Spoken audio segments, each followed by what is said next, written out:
live. And greetings in the love and in the light of the one infinite creator. I'm Andre, and I'm here with Ed, Amanda, Fred, Gwendolyn, and we'll be discussing part 2 of our delving into the tarot archetypes. And we're going to be discussing how it relates to mind, body, spirit. And so, archetypes. So my understanding, it's actually spirit, mind, body. So the first distortion is free will, and that is spirit. And then the second distortion is love, and that is body. And then the third distortion, what was the third distortion, guys? Oh, sorry. The second distortion, light. light. That's body. Okay. No. That's spirit. Sorry. So. No. Yeah. So spirit spirit is free will. Spirit. Mm-hmm. Yeah. Mind. Sorry. Yeah. Body. Blah. Light is body. Love is. I can't bloody remember. Here, okay, distortions. I'm sure we'll figure this out by the end of this hour. Yeah, free will. Free will. Then love brings everything back together. Yeah, and then love. Here it is. I found the quote. Say. The first distortion is free will, finds focus. The second distortion, known to you as logos, the creative principle or love, and the third distortion is light. And so the first distortion is spirit, the second distortion is mind, and the third distortion is body. Yeah. Light is body, and then love is mind. So you know, we're love. We are light love. Light bound by love is our body. And we are enabled by love informed by light, our mind. Does that make sense?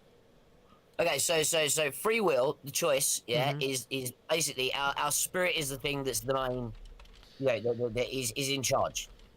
Yeah. The choice that we have in third density, at least, is love. Yeah. Right. That's the thing that brings us all back together. That's the thing that creates unity and oneness. Right. And then light being the distortion that, is matter, is manifestation, is the thing that makes the body. Yeah, so that kind of controls all of physics. Really, when you look at it, I'd say that you can bring any kind of physics laws down to that polarization of free will being chaos, love being, a gravity or an attractive force, and and light being a manifestation of physical matter. The mind body spirit complex, though, I think it still runs that way for the tarot archetypes, doesn't it? So the first one, they go mind body spirit. Yeah. So they kind of skip, so they don't.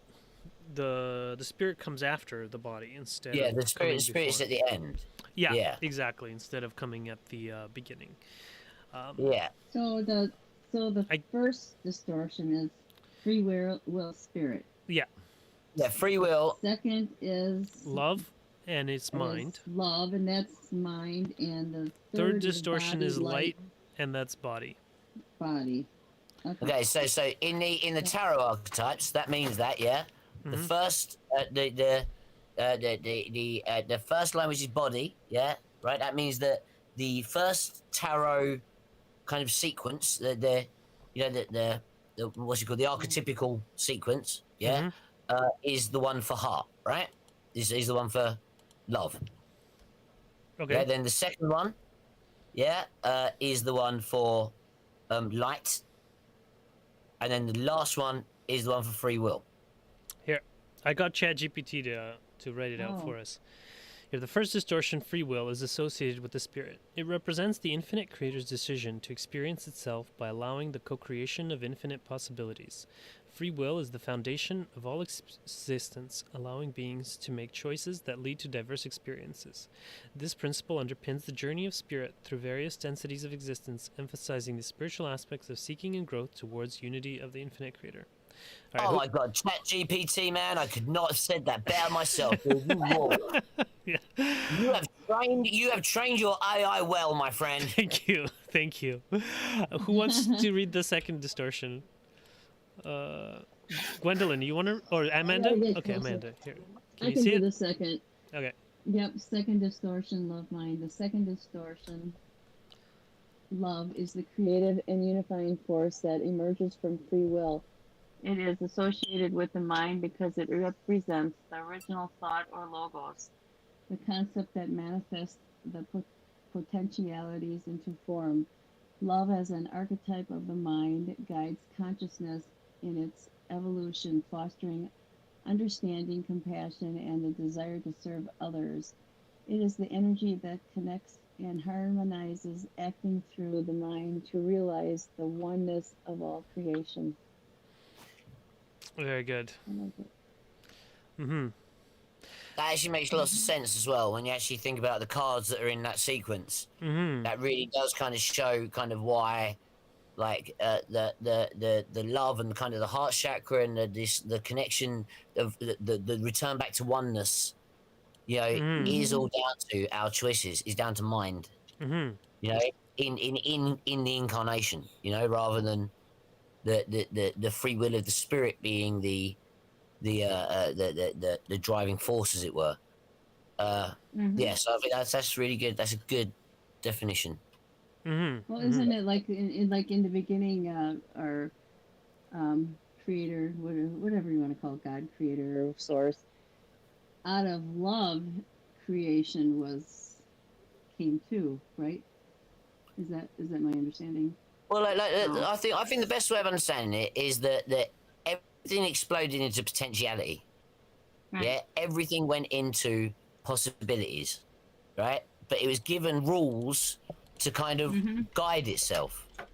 Yeah, the rules being the distortions. Yeah, the first one, yeah, being free will. Every single piece of that energy had its own choice, could make its own path. That's what creates potentialities.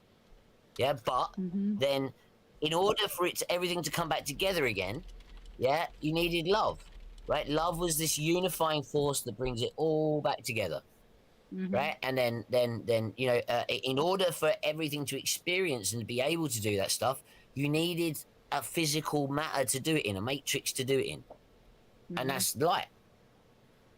So love, light, free will. Those are the three kind of cornerstones of how all of everything can work in a pantheistic universe. All right. So, Gwendolyn, did you want to read the third distortion? Here, if you click on it, it'll get bigger. I'm battling, or not battling. I'm also communicating with a teenager at the time, so I'm just kind of listening in. Okay, that's fine. Sorry, guys. Okay, all right. Thank you, though. Want me to read it? Yeah. Sarah says she'd read it. Okay, sure. Okay, bear with me. Right, the third distortion, light, pertains to the body or the physical manifestation of the universe. Light is a material expression of love, the energy that crystallizes into the forms of galaxies, stars, planets, and living beings. It represents the physical laws and the tangible aspects of existence, allowing the mind and spirit to explore and learn through direct experience. The body as a vehicle of the spirit and mind is in the physical realm. It operates within the domain of light, experiencing the density of material existence and the lesson it offers. It seems that Ed has frozen.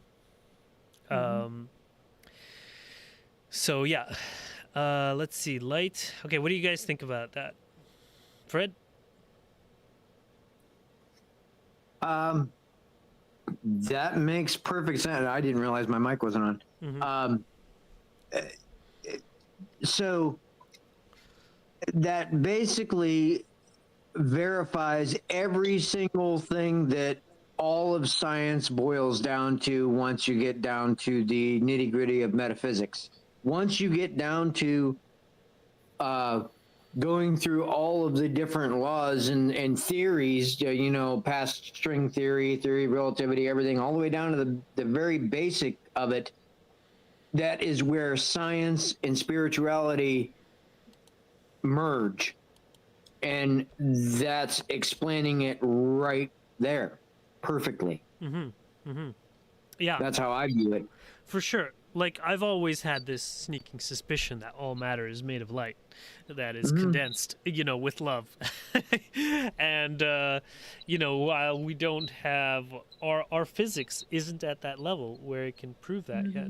At least, or actually, I guess, no, E equals MC squared. That's basically what that means, right? Energy is equal to matter.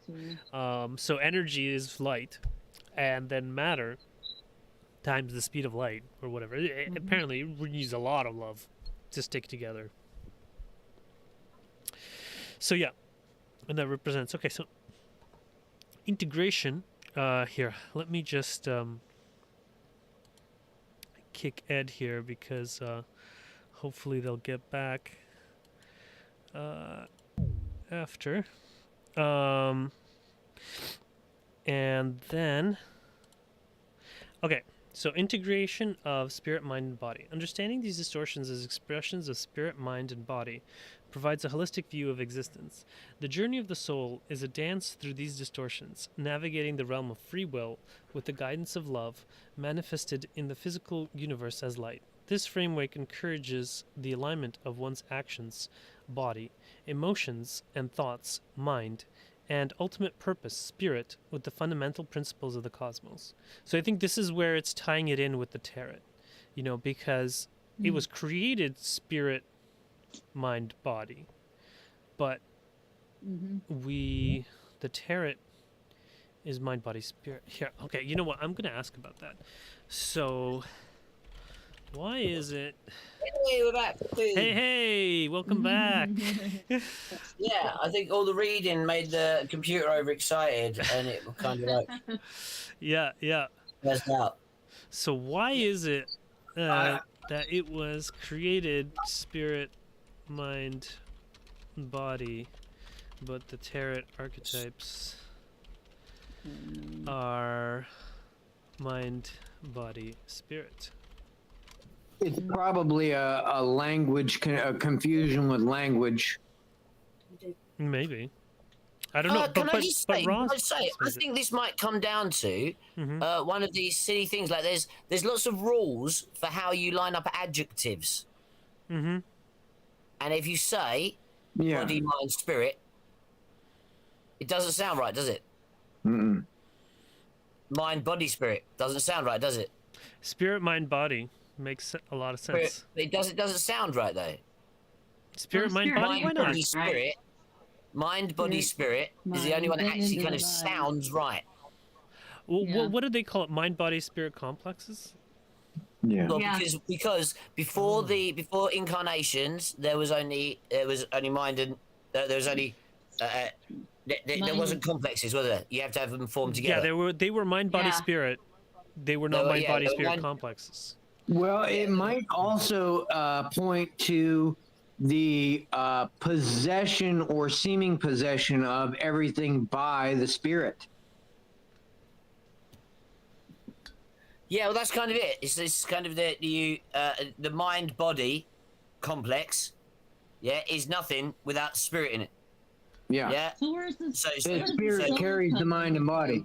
They're three separate things. Yeah, the body is just made of atoms. First density. Yeah, the mind is a second density consciousness. Yeah, that's the dynamic chemistry, the cells.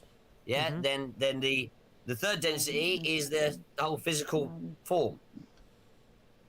Yeah, there's the spirit part is where, you know, where you kind of I lost where that links up, but you know, like we the physical body is one thing, the mind is another thing that controls that, and then the spirit is the thing that jumps in to control that. But they are three separate entities that work together in complex. Okay. Where does the soul come into that? So, spirit. So the soul Soul is spirit. Soul, spirit. Okay, Yeah. because some people separate them. Okay, so if you're going to separate them, the only way you could really separate them would be that the spirit would be an incarnated piece of the oversoul, as it were. Yeah. I know in Christians they sometimes say mind, soul, spirit, and body, because but they're instead of saying mind, they're saying spirit, basically. So here, Okay, yeah, that makes sense. That makes sense. I got ChatGPT to explain it in its great wisdom. So the creation sequence, spirit, mind, body, it's because that's how it was created. That's the order of it was created. And the tarot archetype, it aligns with the teachings. The emphasis of mind bodies as an order of exploration or development can be seen as a practical approach to spiritual evolution. So it says here, the difference of the sequence highlight two aspects of the spiritual journey.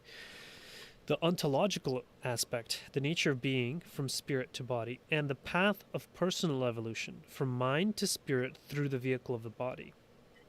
While the creation sequences emphasize the emanation from the divine or the universal consciousness, the tarot archetypes focuses on the individual's journey of return or realization, starting from the point of most immediate experience, the mind, moving towards a reintegration with the spiritual source. The dual perspectives underscore the interplay between the universal and the personal, the microcosm and the macrocosm. Okay, and so here they explained for the tarot. That makes loads of sense, totally. It does. Because you think about it, like like the devil card, like we speak about, like that being the matrix of the spirit.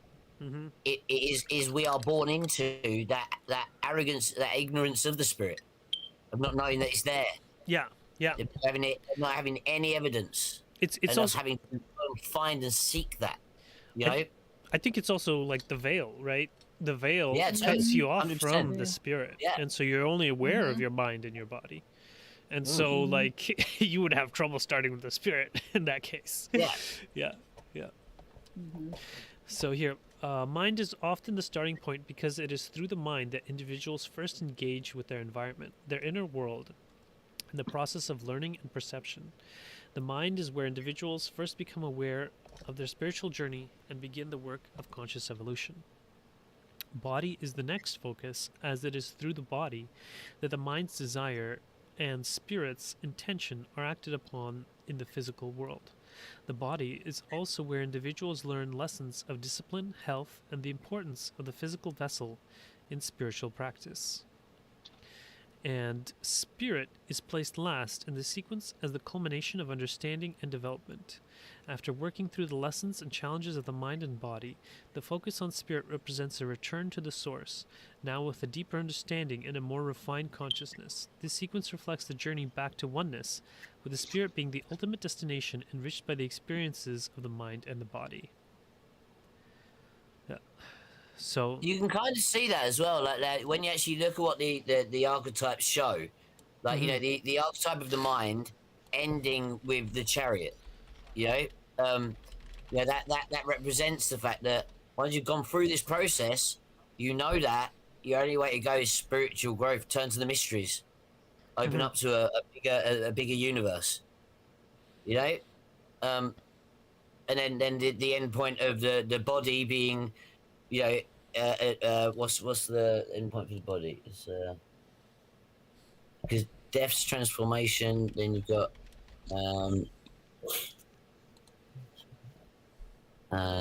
judgment, or I can't remember. What's the end point for the body?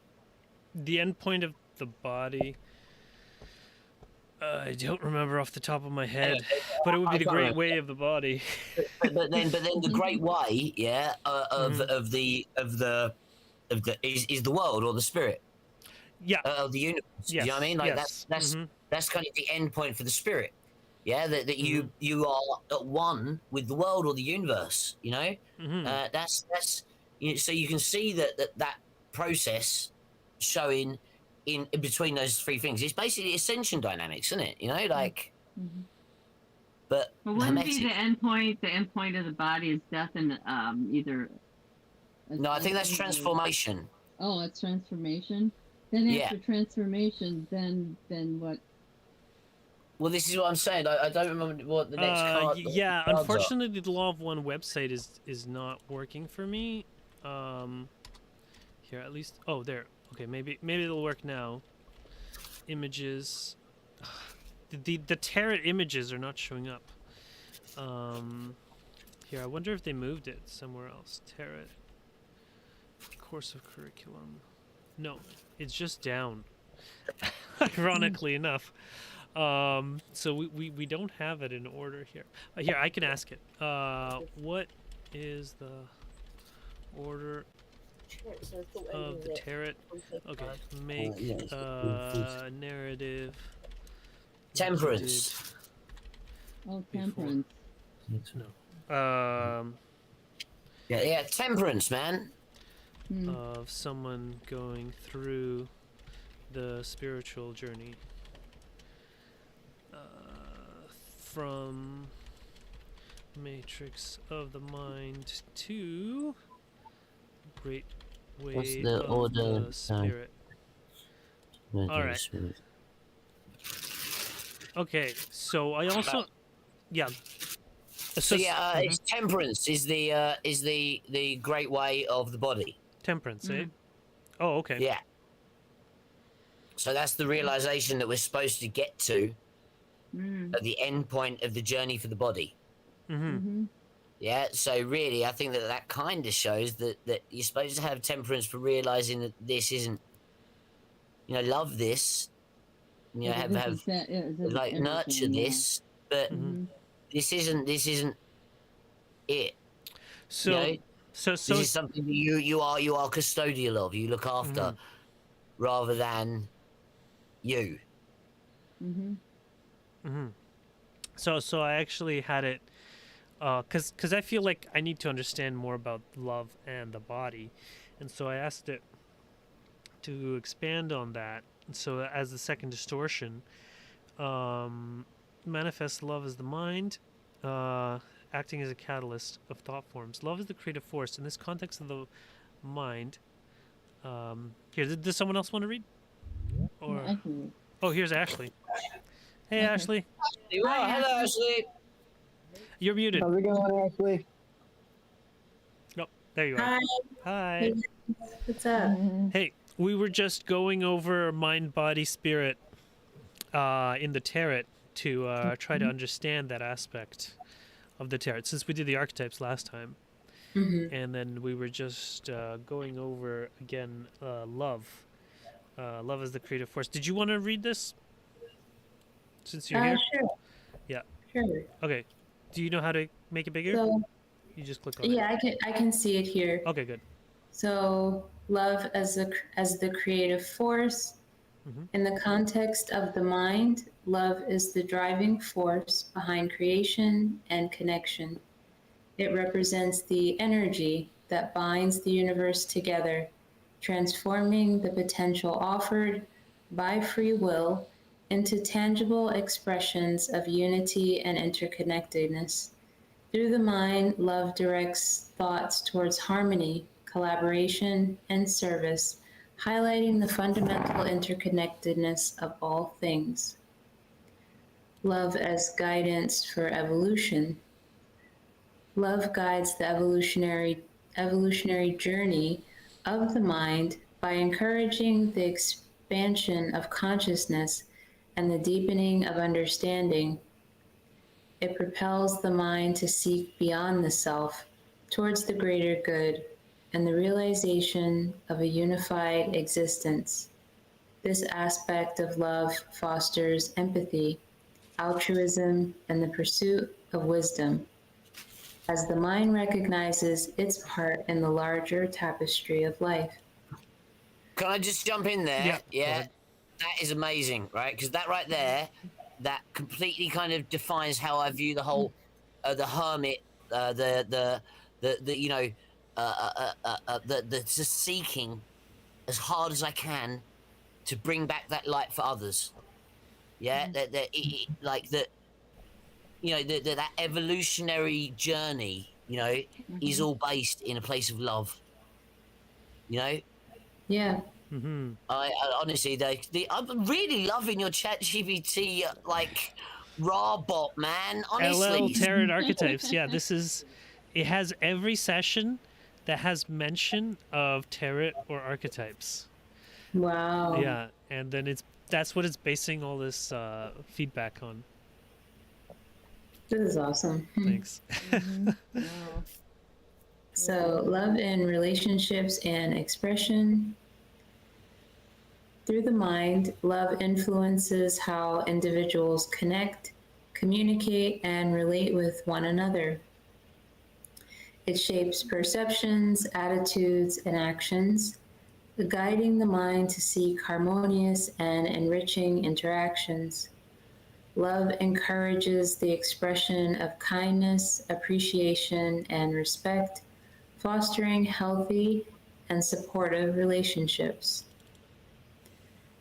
Shadow aspects of love. The concept of love also encompasses shadow aspects, which emerge when the energy of love is blocked, distorted, or unbalanced. In the realm of the mind, these shadows can manifest as possessiveness, dependency, or an excessive desire for approval, stemming from a misalignment with love's unifying essence.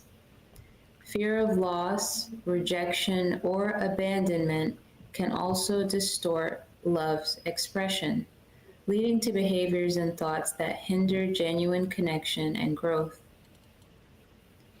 Integrating the shadow. Recognizing and integrating the shadow aspects of love involves confronting fears, insecurities, and unresolved emotions that block or distort the flow of love through the mind. This process requires self reflection, honesty, and the willingness to embrace vulnerability. By acknowledging and healing these shadow aspects, individuals can realign with love's true essence, fostering a more profound connection with themselves and others. Love as a path to oneness. Ultimately, love serves as the bridge between individuals and the cosmos, between the material and the spiritual. It reminds the mind of its inherent connection to all that is, guiding thoughts, actions, and intentions towards the realization of oneness. In embracing love as the guiding principle of the mind, individuals open themselves to a more compassionate, understanding, and unified existence. Understanding love in this comprehensive way allows for a richer exploration of the mind's capabilities and its role in the creative process of life. It offers a pathway to transcendence where the mind, influenced by love, contributes to the unfolding of a more harmonious and interconnected world. Very good. Thank you. hell yeah, Mm-hmm. And, raw bot rules. yeah, and I asked it to include these shadow aspects just to give kind of the whole picture because, like, you know, like mind isn't just about love. It's also about the distortion of love.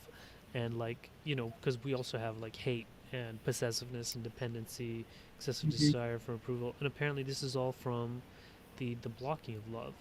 You know, the fear of loss, rejection, abandonment. I know some people important in my life who are suffering with these. And, you know, integrating the shadow, it requires inner spiritual work. And for one reason or another, some people are resistant to doing it. But because I guess it's hard, it requires self-reflection, honesty, and willingness to embrace vulnerability. And acknowledging that healing shadow aspects, individuals can realign with love's true essence. You know? I think the vulnerability is a big one. That fear of like peeling back the layers of self to see what's there. it can be scary to be honest with yourself. But if you can get to that point, then everything else flows. I guess it's understanding that you becoming aware of something within you that needs healing is not you hurting yourself. It's you loving yourself.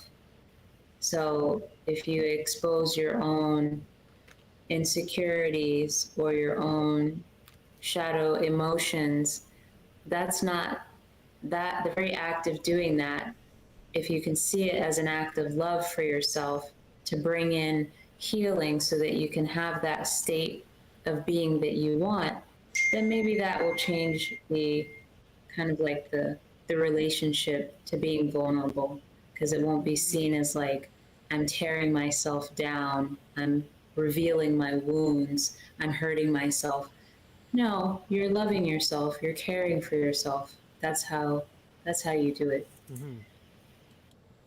I wish you would. Oh, did you record this, Andre? Yeah, it's all recorded. Perfect. You should really write that down the way you explained that, because that is, I think, understandable by the vast majority of people. The way you just explained it. That's perfect. And I know another aspect of this is even just accepting responsibility for your own experience. You know, can be hard for some people. All right, so Yeah, that's a big one. I feel like that even goes beyond love, beyond just love. Like I think that's a daily one, you know. it's part of that oneness, you know, accepting that total responsibility.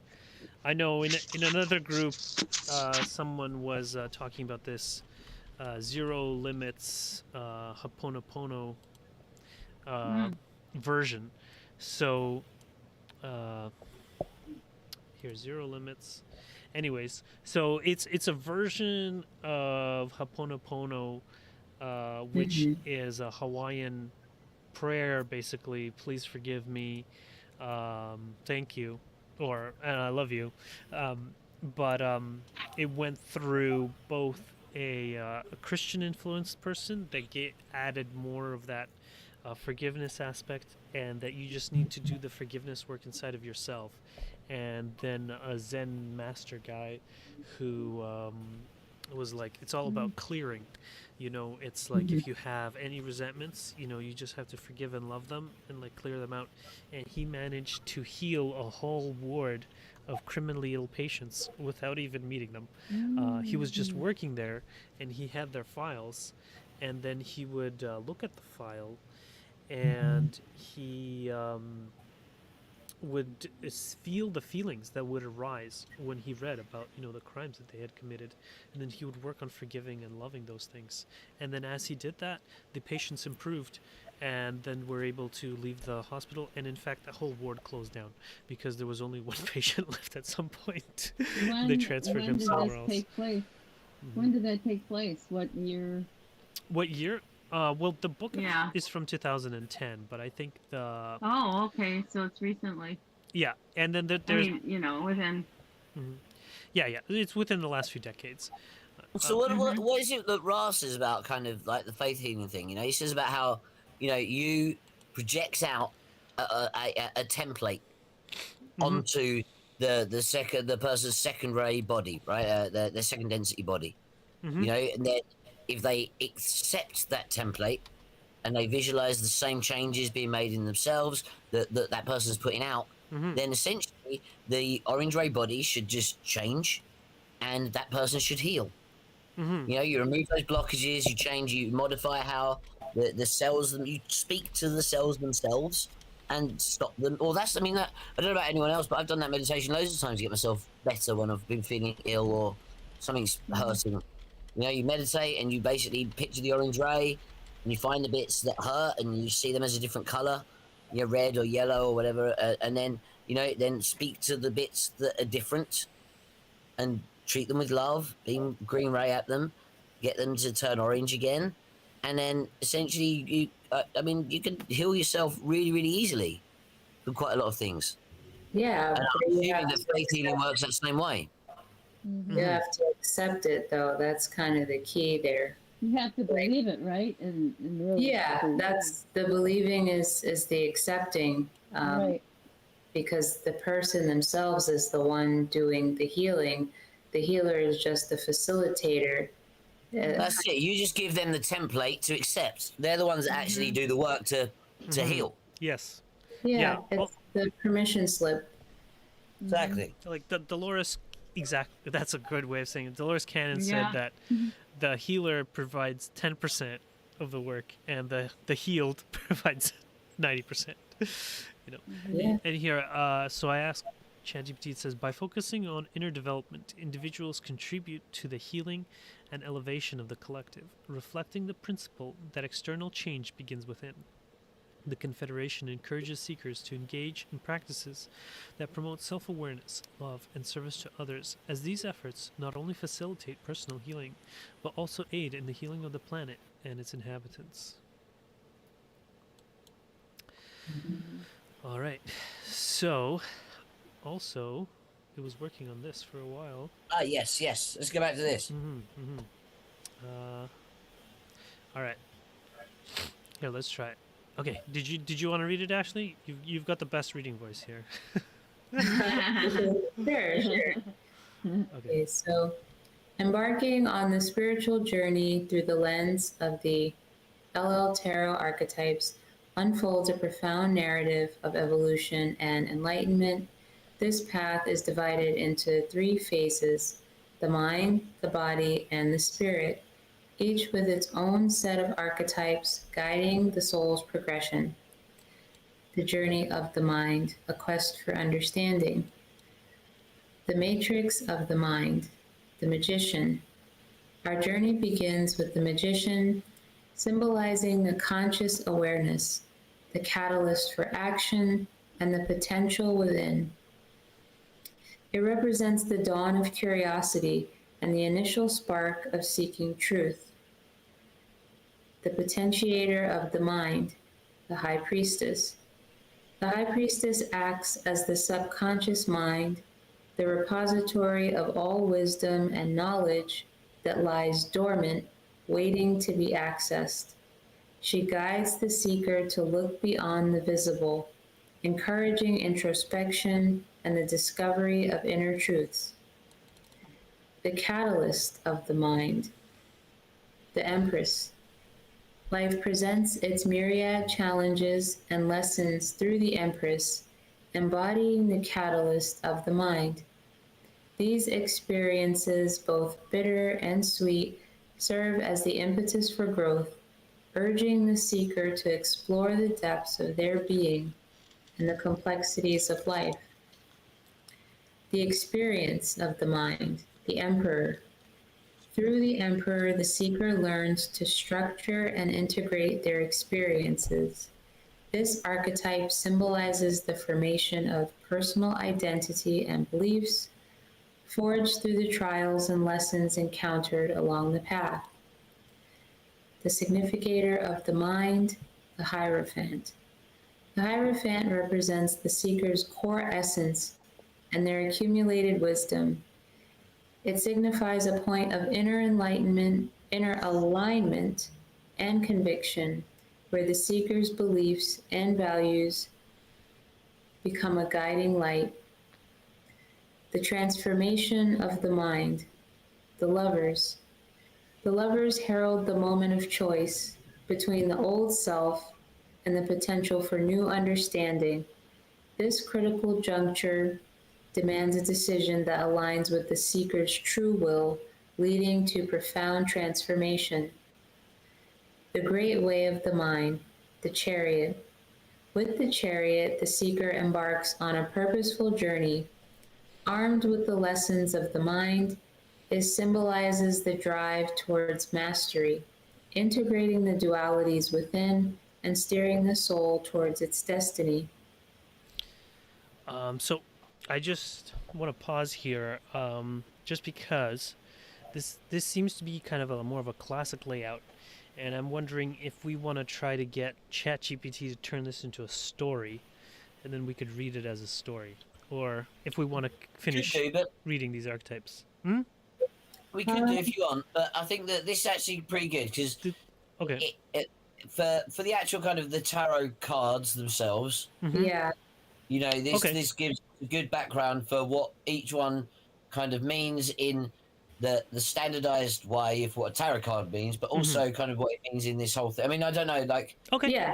That's cool. Okay, as long as you guys are cool with it. All right. I kind of like that as an idea, though, dude. Like, I think maybe you could turn that into a book. Okay. Well, we'll try it in Say. after this. I'll see if I can get it into a story format after. All right. This way is nice because I work with the tarot, so as I'm reading it, I'm thinking about, okay, so the Hierophant can also have this meaning when it comes up for me in a query or a self-reading. I'm having the same thing with how the tarot cards are the paths on the Hermetic tree. So, you know, each one represents a specific part of the journey back to oneness on the Hermetic tree, and Ra is laying it out spot on for what each one represents hermetically. It's kind of mind-blowing, really. Yeah, it's helpful this way. So that was the mind. The Odyssey of the Body, a dance with nature. The matrix of the body, strength. Strength introduces the raw, primal energy of existence. It invites the seeker to embrace their vitality, to engage with the physical world with courage and compassion. The potentiator of the body, the hermit. The hermit guides the seeker into solitude to reflect on their physical journey. It represents the introspective quest to understand the body's wisdom and its connection to the earth and the cycles of nature. Oh, sorry. That was the wrong. I was trying to get to the chat. That's fine. Yeah, I was just going to say that I'll put it up on Twitter, and also there is the YouTube.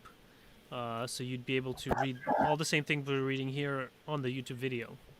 But Can you put it on your Facebook? Is there a link? Could you put a link to it on your Facebook or something like that? So I could Yeah, I'm haven't on actually got Twitter. Twitter user. itself, I could so link to my Twitter from Facebook. I Yes. can get to that online, right? So I can Yeah, go the yeah. link. Here. Yeah. Okay. Cool.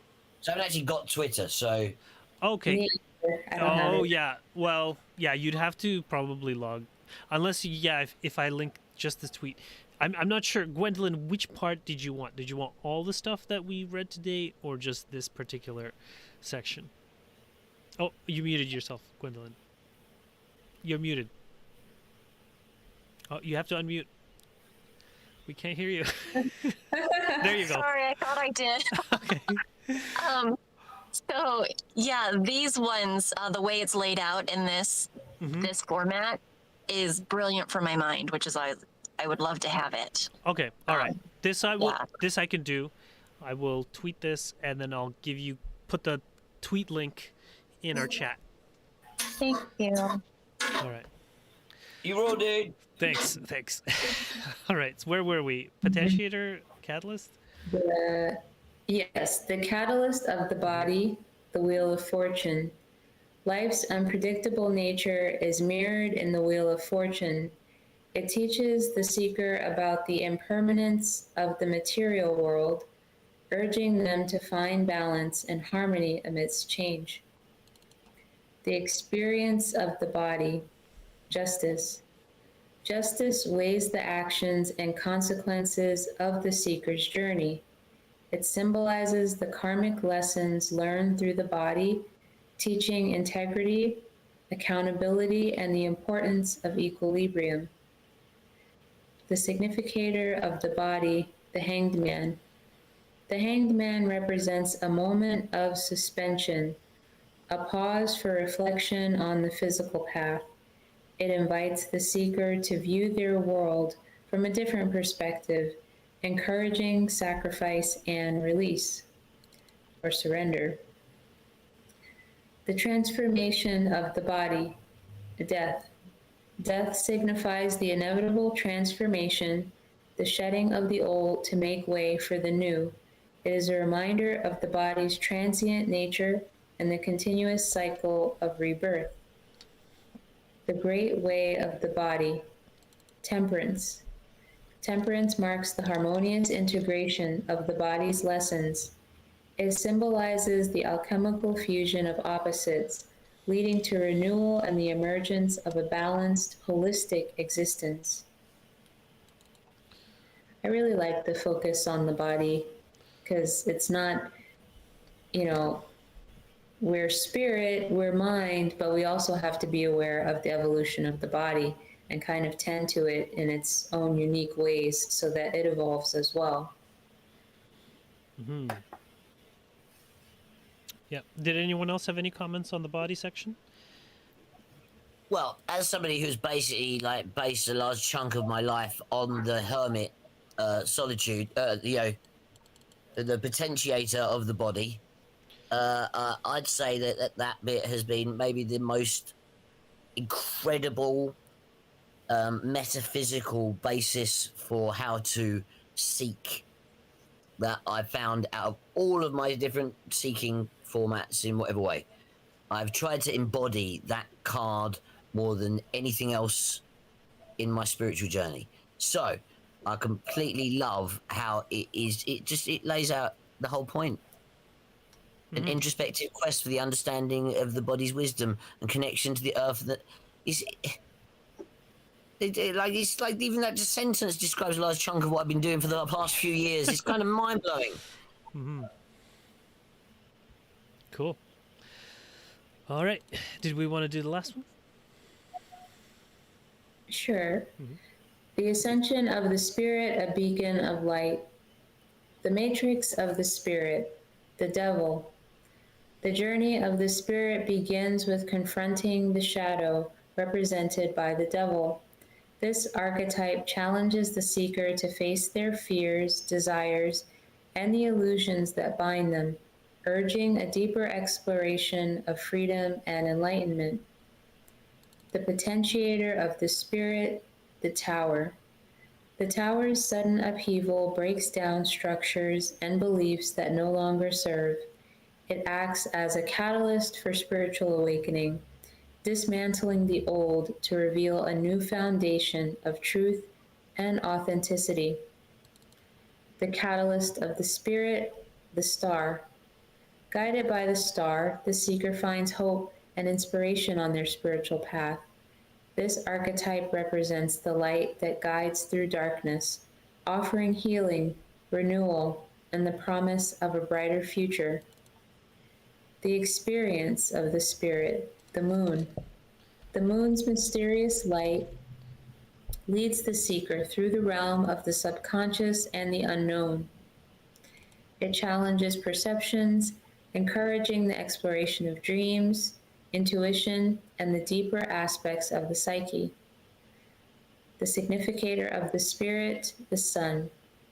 The sun heralds a period of enlightenment and clarity.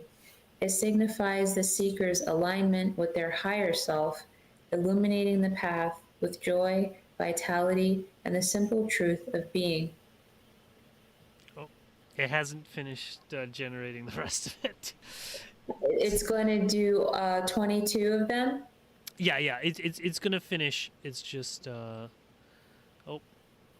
It's just judging things, right? okay. I'll have to ask it to finish doing the ascension of the spirit here.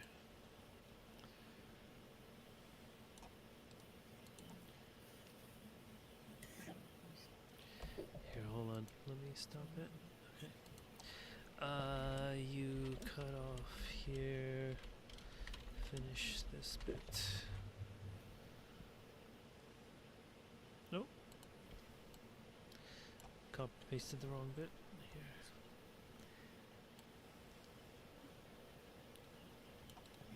Copy. There we go.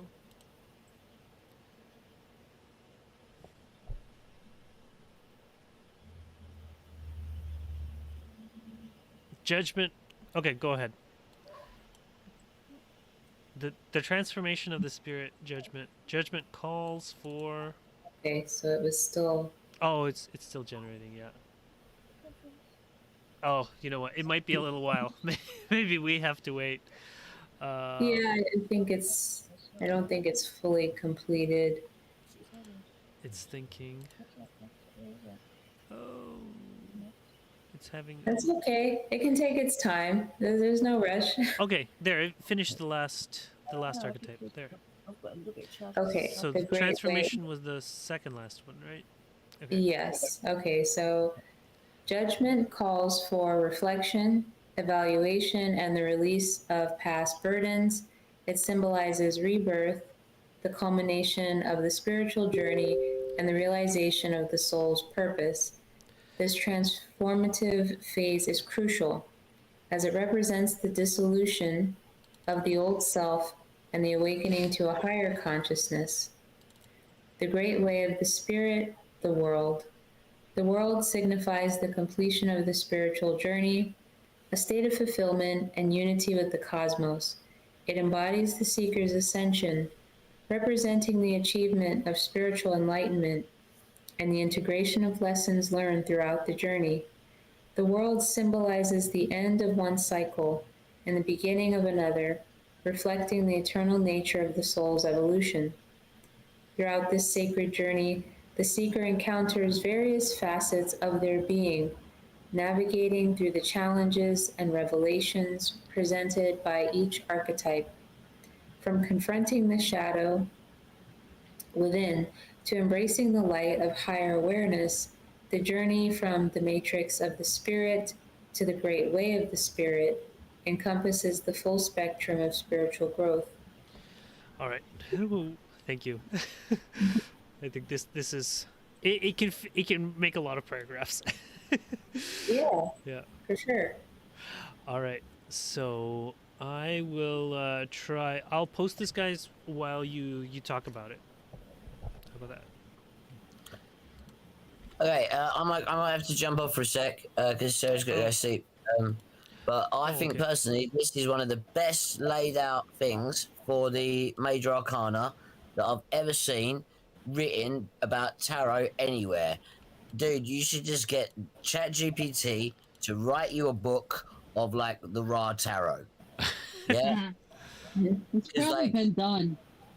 I don't know if it has, and if it hasn't, dude, we're well on the way of doing it right now. Like, Yeah, yeah.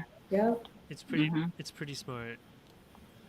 and I think that from this format as well, moving forward, Mhm. I feel like maybe next week we should do like really deep dive on like that first the mind. the Or, yeah the process that the mind goes through, then the process the body goes through, then everyone cool with that as an idea? Yeah. Yeah. That's what I was thinking of doing next. And yeah, I see. Yeah, we're getting close to the end of the hour now. Cause Sarah's good. Anyway, I'm gonna jump off. I'll come back. Sure. Okay. And then It's okay. Sarah's Good night. asleep. I didn't want to disturb her. So okay. Yeah, just don't be too loud. That's Okay. me snoring. So, in terms of snoring, I learned a cool thing that apparently if you jut your jaw forward, then you won't snore. Apparently, that's what it's from. Is if people relaxing their jaw when they're laying down, and then that jaw going down towards your neck, and then it blocks off your airway. So if you just keep your jaw forward, Oh, it's got something around my head then. do you know why we snore? that's why. No. Do you know why evolutionarily we snore? Oh, well, you tell us. No, why? Okay, so apparently they think that when we were essentially cavemen, we hid in kind of like we'd have our protected area that was normally some kind of stone whatever. Yeah, inside that when you snore, the reverberation of that basically makes any kind of predator or animal that might kind of come in to eat you think that there's some horrific creature in there. Yeah. So, by making that sound while we're asleep, we're creating like a barrier of protection. Who the hell wants to go near that thing? It sounds absolutely horrific. Well, I think that's one theory, but I know animals snore too. There's dogs that snore. Lots of animals do, but that I once have a again, dog that snores. yeah, it's a way of letting things know that there is a creature here that will attack them. It's a sleeping dragon situation, you know? Mm-hmm. No, you're hey, no. Here's the I know tweet. I snore, and I went to a. I had to have my throat and esophagus. They went down and checked everything, so my neck is longer, and my esophagus and trachea are like really small compared to a lot of other people's. Mm-hmm. So I'm trying to find Yeah. you guys. Oh, and Ash.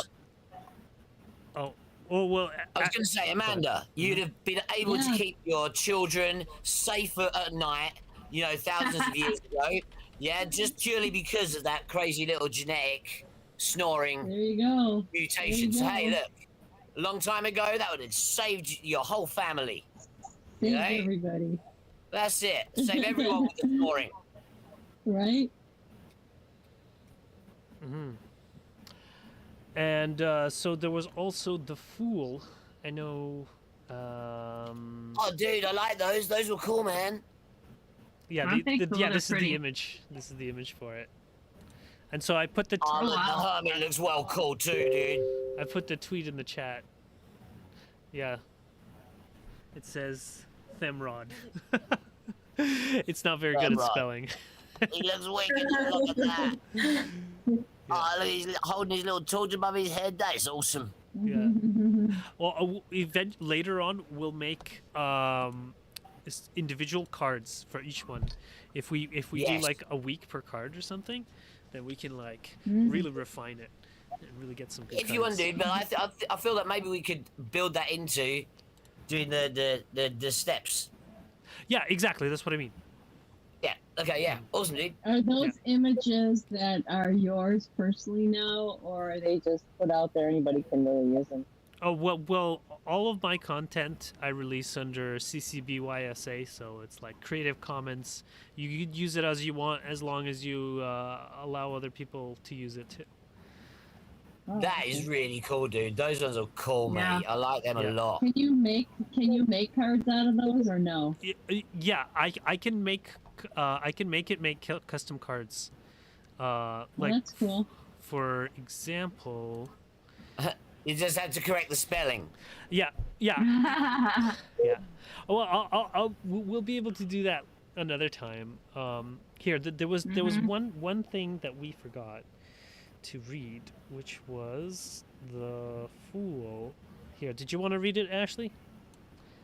Oh, fool, yeah. Yeah, I can read it. Mhm. The eternal dance of the Fool. The Fool, though not directly part of the sequential order, plays a crucial role throughout the spiritual journey. As the archetype of pure potential and open-hearted adventure, the Fool encourages the seeker to embrace each phase with curiosity, bravery, and a willingness to step into the unknown. This eternal optimist and adventurer remind us that at every moment of our journey, we stand on the precipice of a new beginning, ready to leap into the next phase of our evolution. I have a soft spot for this archetype. The I Fool. love Yeah, me the too. Fool. I feel like though that the fool is like a better word would be on the positive side, the child. The I was just with a going to ask capital that C. because the with a the capital- fool kind of is like a negative, feeling to it. I guess I mean, it calls to mind the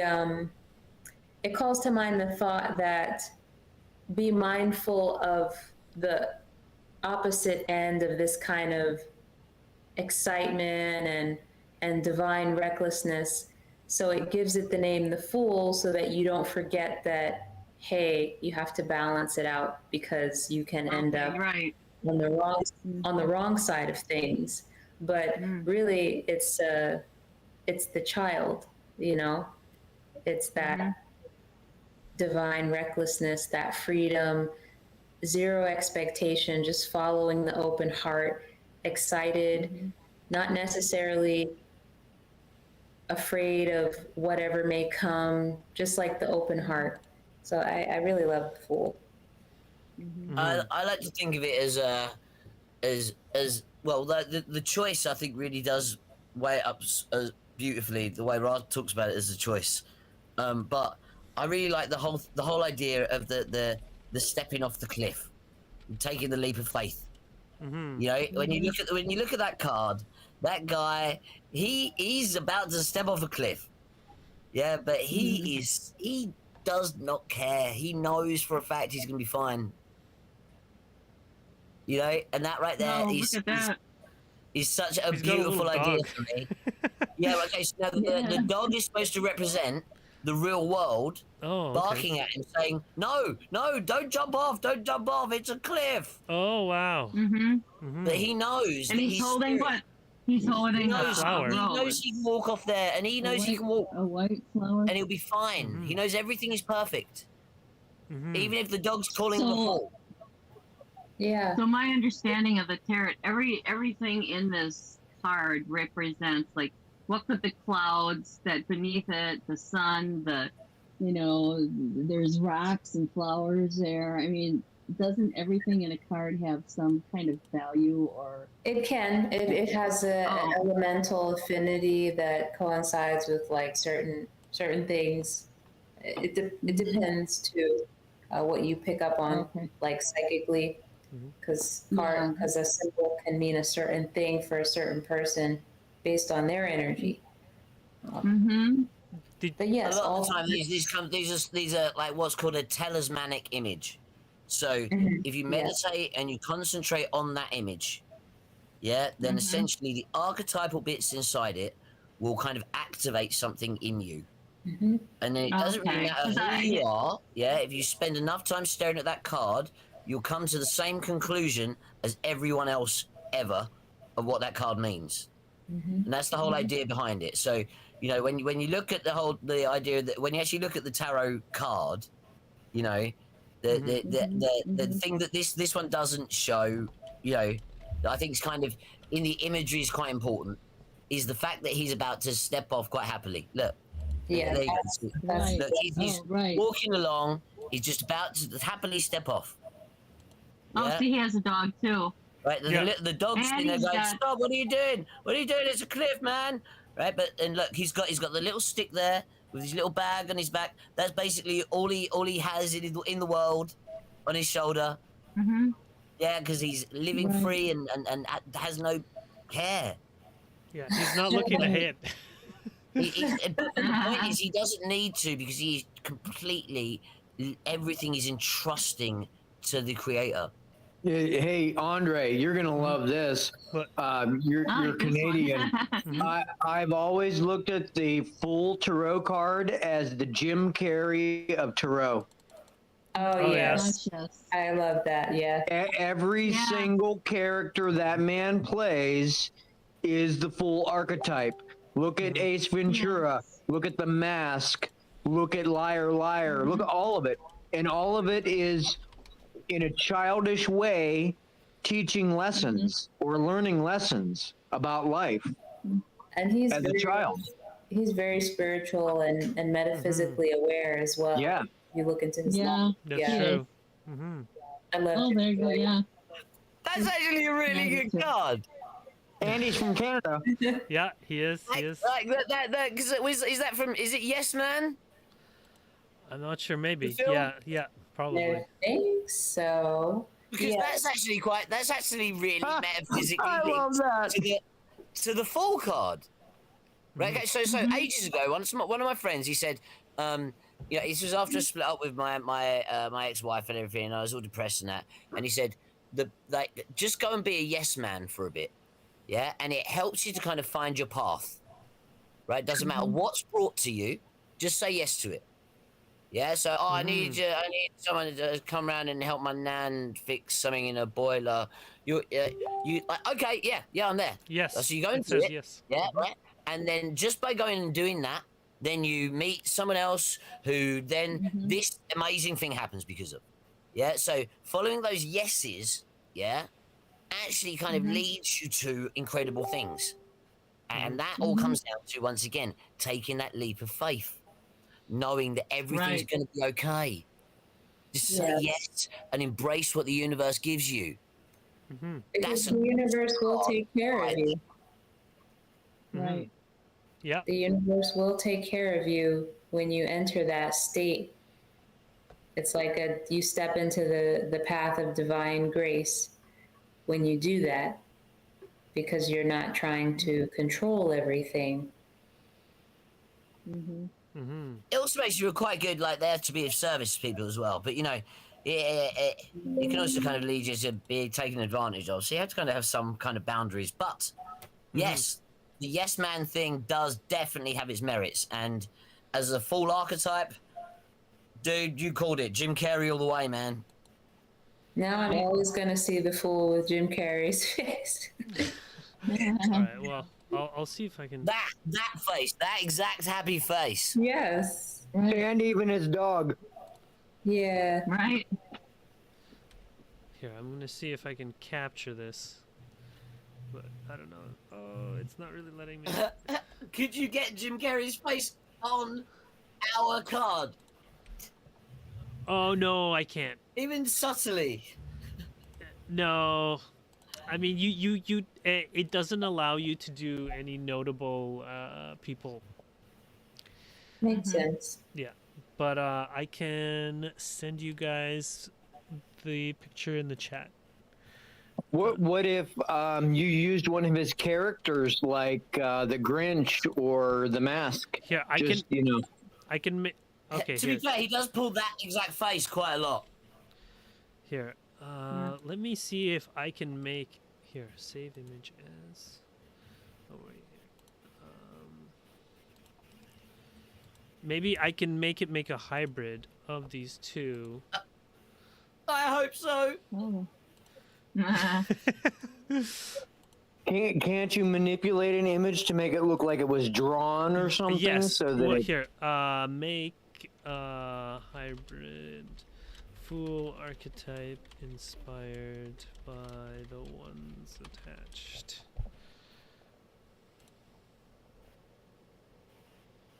All right, it might take a couple minutes. Mm-hmm. I'm so excited.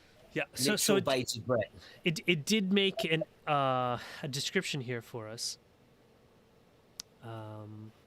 Ashley, did you want to read it or no? Yeah, I can read it. Sure. The created image beautifully captures the allegorical essence of the fool or the choice archetype within the tarot context. It embodies the themes of beginning, potential, and the courageous leap into the unknown. The depiction of the fool at the cliff's edge, gazing into the vast horizon, symbolizes the precipice of new journeys and the infinite possibilities that await. Holding a white rose, the fool stands as a symbol of purity and potential, with a loyal dog by their side to represent protection along the path. The rising sun in the background illuminates the scene, highlighting the optimism and wonder that accompany the embrace of the unknown and the critical choices that define our paths.